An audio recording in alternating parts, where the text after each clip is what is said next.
Hi friends, இந்த வீடியோவில் நம்ம என்ன பார்க்க போகிறோன்னா ஹிஸ்டாரிக்கல் பேக்ரவுண்ட். இதுக்கு முன்னாடி நம்ம ஷெடியூல்ஸ் பார்த்துருந்தோம். இந்த ஹிஸ்டாரிக்கல் பேக்ரவுண்ட் நம்ம ஏன் பார்க்கணும் அப்படின்னா, நம்ம இந்தியன் கான்ஸ்டியூஷன் வரத்துக்கு முன்னாடி நம்ம இந்திய நாட்டில் நிறைய சட்டங்கள் இருந்தது. அதை பேஸ் பண்ணி தான் அதுக்கப்புறம் இந்தியன் கான்ஸ்டியூஷன் உருவாச்சு. சில சட்டங்களை நம்ம அதை அடாப்ட் பண்ணி அதோடைய கண்டினியூவாக தான் இப்போ இருக்க இந்தியன் கான்ஸ்டியூஷன்னு உருவாக்கப்பட்டிருக்கு. இதுக்கு முன்னாடி இந்தியன் கான்ஸ்டியூஷன் வரதுக்கு முன்னாடி இந்தியாவில் சட்டங்கள் யார் போட்டா அப்படின்னா பிரிட்டிஷர்ஸ் போட்டாங்க. அப்படி பார்த்தா பிரிட்டிஷர்ஸ் நம்ம நாட்டுள்ள எப்போ வந்தாங்க அப்படின்னு பார்த்தா 1600s வெறும் ட்ரேடர்ஸாக தான் வந்தாங்க. அது எந்த பேரில் வந்துன்னா ஈஸ்ட் இந்தியன் கம்பெனி அப்படின்ற பேரில் ட்ரேடர்ஸாக வந்தாங்க. அப்போ வெறும் ட்ரேடிங் பவர் மட்டும்தான் அவங்க கையிலேருந்து, எந்த ஒரு அட்மினிஸ்ட்ரேஷன் பவரும் அப்படிலாம் எதுவுமே இல்லை. எப்போ அவங்க ஃபஸ்ட்டு அட்மினிஸ்ட்ரேஷன் பவருக்கு என்ட்ரி ஆகுறாங்க அப்படின்னா 1765 திவானி ரைட்ஸை அப்டைன் பண்ணுறாங்க. இந்த திவானி ரைட்ஸ் அப்படின்னா என்னென்னா, டேக்ஸ் கலெக்ஷன், சிவில் ஜஸ்டிஸ். இப்போ சிவில் ஜஸ்டிஸ்னால் என்னென்னா, அந்த ஏரியாவில் நடக்கிற பிரச்சனையை தீர்த்து வைக்கிறது, அங்கே கோர்ட் அமைக்கிறது, இந்த மாதிரி விஷயங்கள்லாம் பண்ணுறது தான் சிவில் ஜஸ்டிஸ்ன்னு சொல்கிறோம். அது எந்தெந்த ஏரியாவில் பண்ணாங்கன்னா, பெங்கால், பீகார் அண்ட் ஒரிசா அந்த மாதிரி ஏரியாவில் பண்ண ஆரம்பித்தாங்க. அதுக்கப்புறமா கம்பெனி ரூல் தான் நம்ம இந்தியாவில் இருந்தது. எது வரைக்கும் அந்த ரூல் இருந்ததுன்னா 1857 வரைக்கும் இருந்தது. 1857 அப்படி என்ன நடக்கும் அப்படின்னா, த கிரேட் ரிவோல்ட் ஆஃப் 1857 சொல்லுவோம். அதுக்கப்புறம் என்ன ஆகும்னா, பிரிட்டிஷ் அதோடைய டைரக்ட் ரெஸ்பான்சிபிலிட்டியை எடுத்துட்டாங்க. டைரெக்டாக அதோடைய கண்ட்ரோலுக்கு எடுத்துகிட்டு போயிட்டாங்க. அப்போது 1858 ஒரு ஆக்ட் போடுவாங்க, கவர்மெண்ட் ஆஃப் இந்தியா ஆக்ட் அப்படின்றத போடுவாங்க. அதுக்கப்புறம் பிரிட்டிஷ் கண்ட்ரோலில் தான் இருக்கும். பிரிட்டிஷ் எது வரைக்கும் இருக்கும் அப்படின்னா ஆகஸ்ட் 15, 1947 வரைக்கும். நம்ம சுதந்திரம் வாங்குற வரைக்கும் பிரிட்டிஷ் கண்ட்ரோலில் தான் இருந்தாங்க. இந்த டைம் பீரியடில் கம்பெனி 1858 வரைக்கும் நிறைய சட்டங்களை போட்டது. அதுக்கப்புறம் 1858 1947 வரைக்கும் பிரிட்டிஷ் நிறைய சட்டங்களை போட்டது. அதை தான் நம்ம இப்போ பார்க்கலாம். இப்போ இந்த சட்டங்களை நம்ம ரெண்டாக பிரிக்கலாம். ஒன்று கம்பெனி ரூல், இன்னொன்று crown rule. Company rule time period பார்த்தீங்கன்னா 1773 to 1858. க்ரௌன் ரூலுடைய டைம் பீரியட் பார்த்தீங்கன்னா 1858 to 1947. ஃபஸ்ட்டு கம்பெனி ரூலுக்கு ஃபஸ்ட்டு போட்ட ஆக்ட் என்னென்னா ரெகுலேட்டிங் ஆக்ட். ரெகுலேட்டிங் ஆக்ட் எப்போ போட்டிருப்பாங்கன்னா 1773 ஃபஸ்ட் ரெகுலேட்டிங் ஆக்ட் போட்டிருப்பாங்க. இந்த ஆக்ட் யார் போட்டது அப்படின்னா பிரிட்டிஷ் கவர்மெண்ட். எதுக்காக பிரிட்டிஷ் கவர்மெண்ட் இந்த ஆக்டை போடணும் அப்படின்னா, இங்கே இருக்க ஈஸ்ட் இந்தியன் கம்பெனியை கண்ட்ரோல் பண்ணணும், ரெகுலேட் பண்ணணும் அப்படின்றதுக்காக போடப்பட்ட ஆக்ட் தான் இந்த ரெகுலேட்டிங் ஆக்ட். இதுதான் first step to taken by the British government to control the East Indian company. அதுக்கப்புறமா இந்த ஆக்ட் மூலயமா என்னென்ன சொல்கிறாங்க அப்படின்னா, இங்கே ஆல்ரெடி கவர்னர்ஸ் இருப்பாங்க. Governors of Bengal, governors of Bombay, governors of Madras அப்படின்ட்டு தனித்தனி இண்டிபெண்ட் ப்ராவின்சஸாக இருந்தது. அதெல்லாம் சேர்க்கணுன்றதுக்காக என்ன பண்ணாங்கன்னா, கவர்னர் ஜென்ரல் ஆஃப் பெங்கால் அப்படின்ற ஒரு போஸ்ட்டை க்ரியேட் பண்ணுறாங்க. அங்கே இருக்க கவர்னர் ஆஃப் பெங்காலை எடுத்துகிட்டு அது கூட ஒரு எக்ஸிக்யூட்டிவ் கவுன்சிலையும் க்ரியேட் பண்ணுறாங்க. இந்த எக்ஸிக்யூட்டிவ் கவுன்சில் என்ன ஆகும்னா 4 மெம்பரை க்ரியேட் பண்ணுவாங்க. இந்த எக்ஸிக்யூட்டிவ் கவுன்சிலில் அது யார் கீழே வேலை செய்வாங்கன்னா, அந்த கவர்னர் ஜென்ரல் கீழே வேலை செய்வாங்க. ஃபஸ்ட்டு அப்படி கவர்னர் ஜென்ரலாக வந்தவர் யாருன்னா லார்ட் வாரன் ஹேஸ்டிங்ஸ். இதுக்கப்புறம் governor of Bombay and governor of Madras presidency. இது சபார்டினேட் பிரசிடென்சியாக இருந்துச்சு. யாருக்குன்னா கவர்னர் ஜென்ரல் ஆஃப் பெங்காலுக்கு சபார்டினேட்டாக இருந்தது. இந்த ஆக்ட் மூலிமா வேறு என்ன பண்ணாங்க அப்படின்னா, சுப்ரீம் கோர்ட் ஒன்று க்ரியேட் பண்ணாங்க. இந்த சுப்ரீம் கோர்ட் எதுக்கு க்ரியேட் பண்ணாங்க, 1774க்கு க்ரியேட் பண்ணாங்க. இதில் மொத்தம் 4 ஜட்ஜு, ஒரு சீஃப் ஜஸ்டிஸ், அப்புறம் 3 அதர் ஜட்ஜஸ்ஸு. இதுக்கப்புறம் இந்த கம்பெனியை ரெகுலேட் பண்ணணும் அப்படின்றதுக்காக ஒரு போர்டை க்ரியேட் பண்ணுறாங்க. அதான் கோர்ட் ஆஃப் டைரக்டர்ஸ். அந்த கோர்ட் ஆஃப் டைரக்டர்ஸ் என்ன பண்ணுவாங்கன்னா, அந்த கம்பெனியோடைய ரெவின்யூ, சிவில், மிலிட்ரி அஃபேர்ஸ் இது எல்லாத்தையும் ஒரு ரிப்போர்ட் ப்ரிப்பேர் பண்ணி அதை பிரிட்டிஷ் கவர்மெண்ட்டுக்கு சப்மிட் பண்ணுவாங்க. இதுதான் இந்த கோர்ட் ஆஃப் டைரக்டர்ஸோடைய வேலை. இதுக்கப்புறம் இங்கே இருக்க கம்பெனி சர்வன்ட்ஸ்க்கும் சில சட்டங்களை போட்டாங்க. அது என்னென்னா, இங்கே இருக்க இந்தியன் பீப்புள்கிட்ட எந்த ஒரு பிரைவோ ப்ரெசன்ட்ஸோ வாங்கக்கூடாது, கிஃப்ட்ஸ் வாங்கக்கூடாது அப்படின்ற ஒரு சட்டத்தை போட்டாங்க. இதுக்கப்புறமா இந்த சட்டத்தில் வந்து நிறைய தவறுகள் இருந்தது. அதை வந்து 1781 அமெண்ட் பண்ணுறாங்க. அந்த அமெண்ட்மெண்ட் ஆக்ட் பேர் என்ன சொல்லுவாங்கன்னா ஆக்ட் ஆஃப் செட்டில்மெண்ட் அப்படின்னு சொல்லுவாங்க.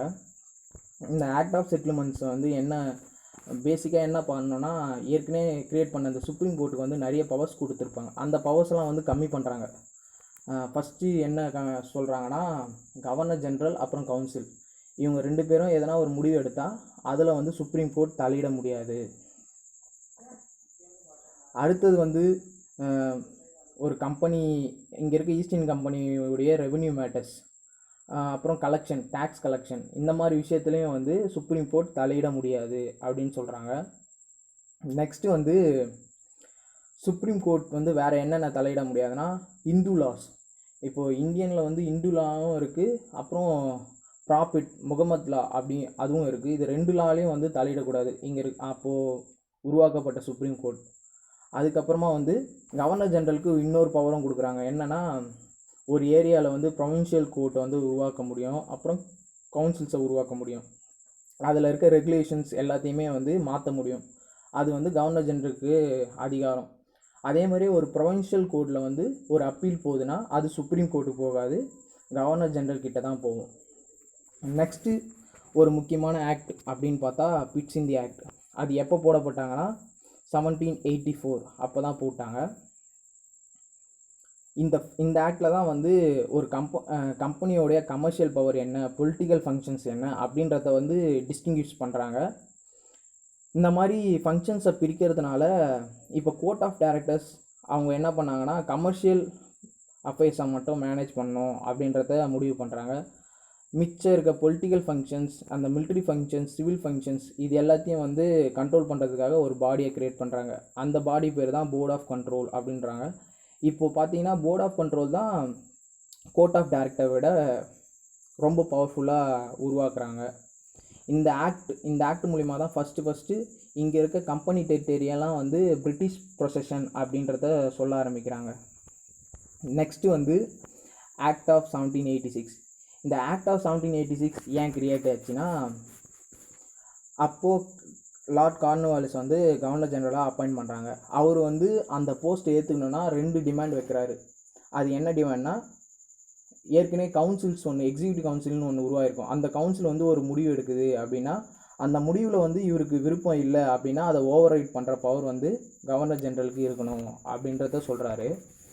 நெக்ஸ்ட்டு வந்து அந்த கவுன்சிலுக்கு வந்து இவர் தான் கமாண்டர் இன் சீஃபாக இருக்கணும். அந்த கவர்னர் ஜெனரல் தான் கமாண்டர் இன் சீஃபாக இருக்கணும் அப்படின்னு சொல்கிறாரு. இது எல்லாமே ஏற்றுக்கிட்டு அந்த ரெண்டு பாயிண்ட்டையுமே வந்து எனாக்ட் பண்ணுறாங்க. அந்த ஆக்ட் தான் வந்து ஆக்ட் ஆஃப் 1786. ஏற்கனவே இருந்த ஆக்டில் இந்த 2 பாயிண்ட்டையும் ஆட் பண்ணுறாங்க. இப்போ வந்து புதுசாகவே ஆக்ட் போடுறாங்க. அதான் சார்ட்டர்ட் ஆக்ட் 1793. 1793 ஒரு ஆக்ட் போடுறாங்க. அந்த ஆக்டில் வந்து இவர் சொன்ன பாயிண்ட்ஸ்லாம் வந்து இருக்குது. அது என்ன, ஃபஸ்ட்டு என்னென்னா ஓவர் ரைடிங் பவர். ஒரு கவுன்சில் வந்து ஒரு முடிவு எடுக்குதுன்னா அந்த முடிவில் வந்து கவர்னர் ஜெனரலுக்கு வந்து விருப்பம் இல்லை அப்படின்னா அதை ஓவர் ரைட் பண்ணலாம்.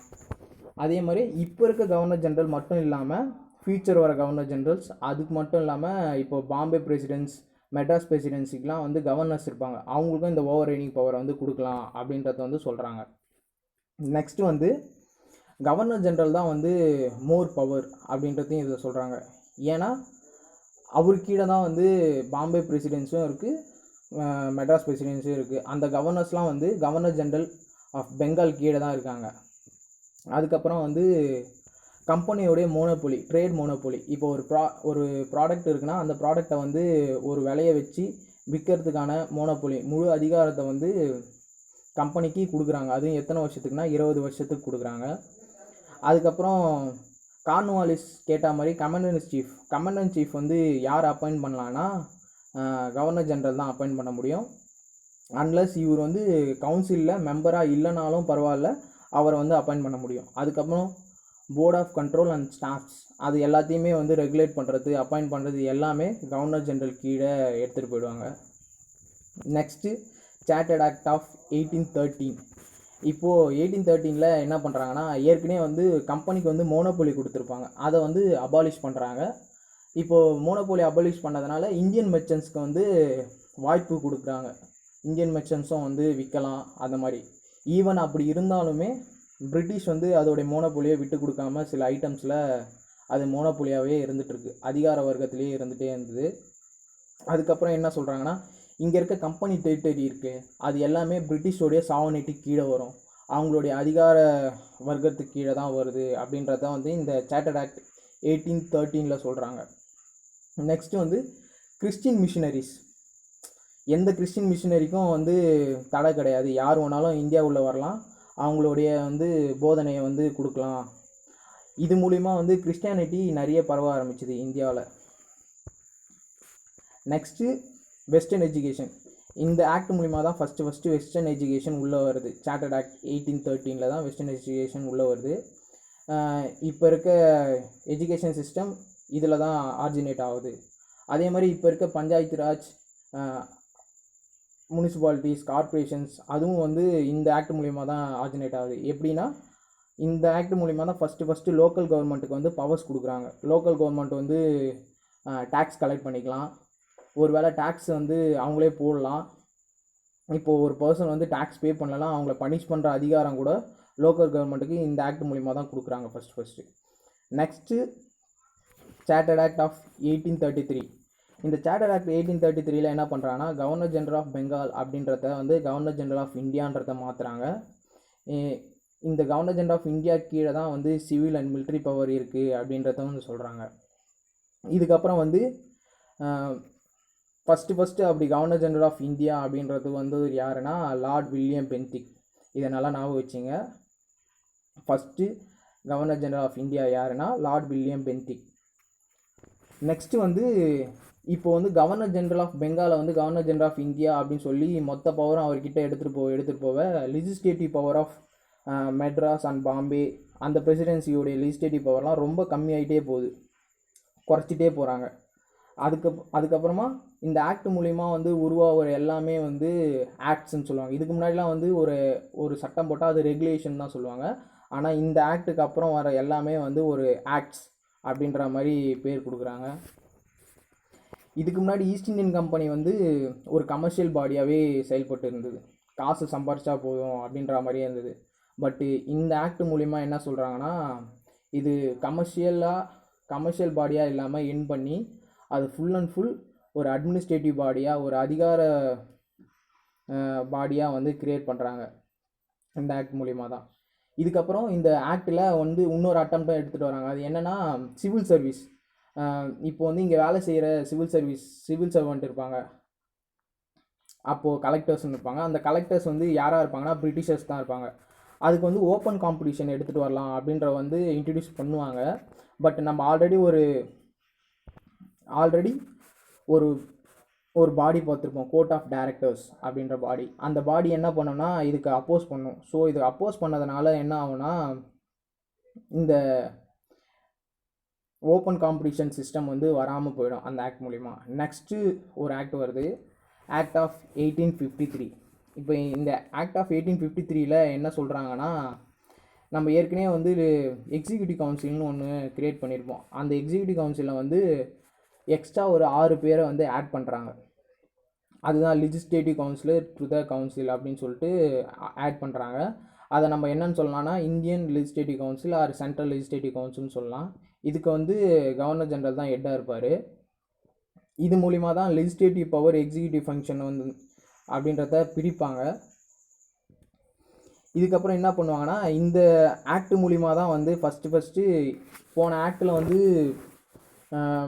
ஓப்பன் காம்படிஷன் ஃபார் சிவில் சர்வெண்ட்டை வந்து எடுத்துருவாங்க. ஆனால் இந்த ஆக்ட் மூலிமா அது வந்து எடுத்துகிட்டு வருவாங்க. இந்த ஆக்ட் மூலிமா தான் ஃபஸ்ட்டு ஓப்பன் காம்படிஷன் உருவாகும்.